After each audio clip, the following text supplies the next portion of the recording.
Guys, tapos ito naman medyo cute size. Fast power bank din siya. Fast charging. 10,000 mAh.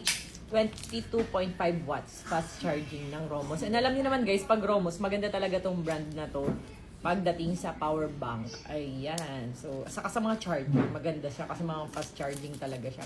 Unlike yung iba na nakasulat fast charging. Tapos, next year ka pa na full charge. So, ayan siya guys. Ang ganda rin ng lagayan. And paano na naman to buksan? Ayan, ganun lang pala. So, ito naman guys, may charger din na kasama. And may manual. And ayan, flat type din to. Parang kagaya nung isa kong in-unboxing. So, medyo cute lang to kasi may pagka-pink siya and may pagka-mahaba. Plus, ayan, ganito yung itsura ng mga wire niya nakakabit dito sa dulo. And tingnan natin, paano ba ito?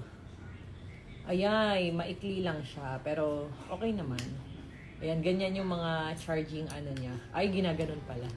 So, ayan, di siya nahihila. Ayan siya, ganyan siya. Isaksak mo yung cellphone mo.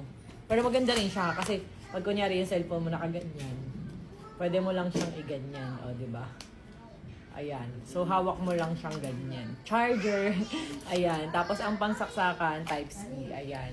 So, ayan, nag-charge na siya, o, di ba?